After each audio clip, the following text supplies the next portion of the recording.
ಕಾಂಗ್ರೆಸ್ನ ಬಾಗಲಕೋಟೆ ಲೋಕಸಭಾ ಅಭ್ಯರ್ಥಿ ಸಂಯುಕ್ತ ಪಾಟೀಲ್ ಪರ ಪ್ರಜಾಧ್ವನಿ ಪ್ರಚಾರ ಚುನಾವಣೆ ಹಿನ್ನೆಲೆಯಲ್ಲಿ ಪ್ರಚಾರದ ನಿಮಿತ್ತವಾಗಿ ಮುಖ್ಯಮಂತ್ರಿ ಸಿದ್ದರಾಮಯ್ಯನವರು ಭಾಗಿಯಾಗಿದ್ದಾರೆ. ಈ ಸಂದರ್ಭದಲ್ಲಿ ಬನಹಟ್ಟಿಯಲ್ಲಿ ಬೃಹತ್ ಪ್ರಜಾಧ್ವನಿ ಪ್ರಚಾರ ಚುನಾವಣಾ ನಿಮಿತ್ತವಾಗಿ ಈ ಕಾರ್ಯಕ್ರಮದಲ್ಲಿ ಭಾಗವಹಿಸಿದ್ದರು. ನಾಡಗೀತೆ ಹಾಡಿ ಸಸಿಗೆ ನೀರೆರೆಯುವ ಮೂಲಕ ಸಿದ್ದರಾಮಯ್ಯ ಕಾರ್ಯಕ್ರಮಕ್ಕೆ ಚಾಲನೆಯನ್ನು ನೀಡಿದ್ದಾರೆ. ಭಾಷಣದ ಉದ್ದಕ್ಕೂ ಬಿಜೆಪಿ ಸರ್ಕಾರ ಹಾಗೂ ಮೋದಿ ಅವರು ಸುಳ್ಳು ಆಶ್ವಾಸನೆಗಳ ವಿರುದ್ಧ ಹರಿಹಾಯ್ದಿದ್ದು, ಸದನದಲ್ಲಿ ಕ್ಷೇತ್ರದ ಬಗ್ಗೆ ಮಾತನಾಡದ ಸಂಸದ PC ಗದ್ದಿಗೌಡರಿಂದ ಅಭಿವೃದ್ಧಿ ಶೂನ್ಯ. ಅವರು ಅಭಿವೃದ್ಧಿಯ ಬಗ್ಗೆ ಸಂಸತ್ತಿನಲ್ಲಿ ಯಾವತ್ತೂ ಧ್ವನಿ ಎತ್ತಿ ಮಾತನಾಡಿಲ್ಲ. ಇಂಥವರಿಂದ ಅಭಿವೃದ್ಧಿ ಎಂದಿಗೂ ಸಾಧ್ಯವಿಲ್ಲ. ನಮ್ಮ ಅಭ್ಯರ್ಥಿ ಯುವ ನಾಯಕಿ ಸಂಯುಕ್ತ ಪಾಟೀಲ್ ರಾಜಕಾರಣ ಕುಟುಂಬದಿಂದ ಬಂದಿರುವ ಈ ನಿಮ್ಮ ಮಗಳಿಗೆ ಆಶೀರ್ವಾದ ಮಾಡಿ ಆರಿಸಿ ಕಳಿಸಿದ್ದೇ ಆದಲ್ಲಿ ಸಂಸತ್ತಿನಲ್ಲಿ ನಿಮ್ಮ ಧ್ವನಿಯಾಗಿ ನಿಲ್ಲುತ್ತಾಳೆ ಎನ್ನುವ ಸಂಪೂರ್ಣ ಆತ್ಮವಿಶ್ವಾಸ ನನಗಿದೆ. ಸಂಯುಕ್ತ ಪಾಟೀಲ್ ಈ ನಿಮ್ಮೆಲ್ಲರ ಸಹೋದರಿಯನ್ನು ಗೆಲ್ಲಿಸಿ ತರುವ ಜವಾಬ್ದಾರಿ ನಿಮ್ಮದು ಎಂದು ಕರೆಯನ್ನು ನೀಡಿದ CM ಅಭ್ಯರ್ಥಿ ಸಂಯುಕ್ತ ಸಿದ್ದರಾಮಯ್ಯನವರ ಕಾಲಿಗೆ ನಮಸ್ಕರಿಸಿ ಈ ವೇಳೆ ಆಶೀರ್ವಾದ ಪಡೆದುಕೊಂಡಿದ್ದಾರೆ.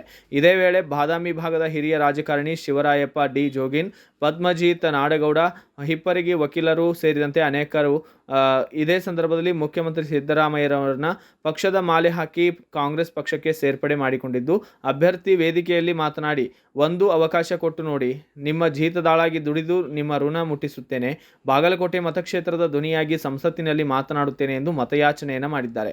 ಇದೇ ಪ್ರತಿನಿಧಿಸಿ ಲೋಕಸಭೆಗೆ ಹೋಗಿದ್ದಾರೆ. ಒಂದು ಪ್ರಶ್ನೆಯನ್ನ ಕೇಳಬೇಕು. ಕರ್ನಾಟಕಕ್ಕೆ ದೊಡ್ಡ ಅನ್ಯಾಯ ಆಯಿತು.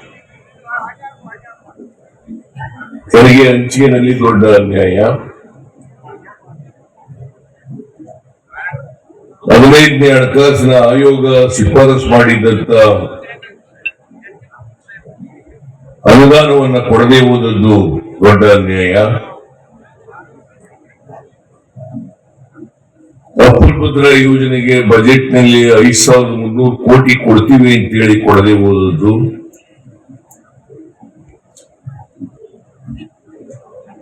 ಕರ್ನಾಟಕದಲ್ಲಿ ಭೀಕರವಾದಂತ ಬರಗಾಲ ಇದ್ರೂ ಕೂಡ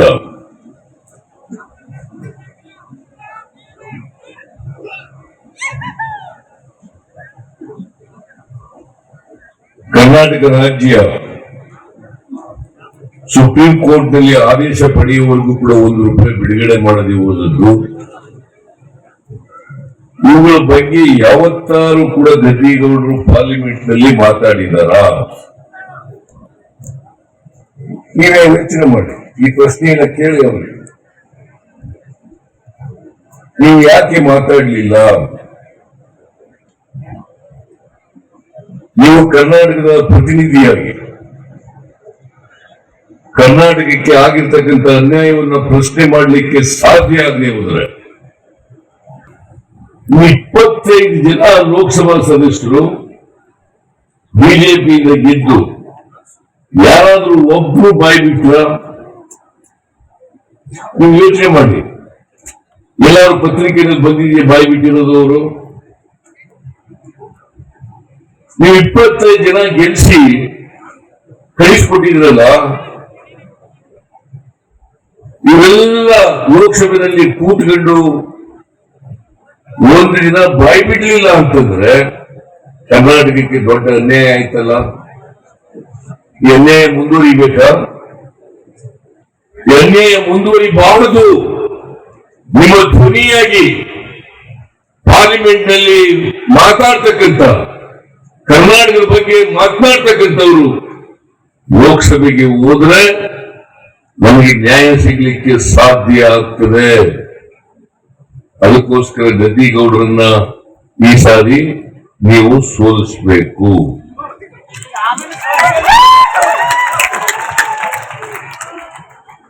ನನಗೆ ವಿಶ್ವಾಸ ಇದೆ, ನಂಬಿಕೆ ಇದೆ. ಸಂಯುಕ್ತ ಪಾಟೀಲ್ ನಿಮ್ಮ ಧ್ವನಿಯಾಗಿ ಪಾರ್ಲಿಮೆಂಟ್ ನಲ್ಲಿ ಕರ್ನಾಟಕದ ಪರವಾಗಿ ಮಾತಾಡ್ತವೆ ಅಂತಕ್ಕಂಥ ಸಂಪೂರ್ಣ ವಿಶ್ವಾಸ ಇದೆ.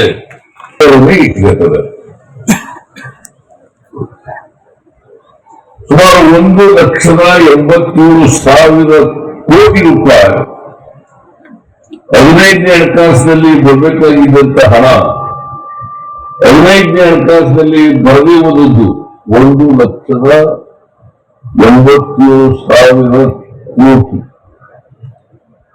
ಇದು ಗೊತ್ತ ಓಲಿಯವರಿಗೆ,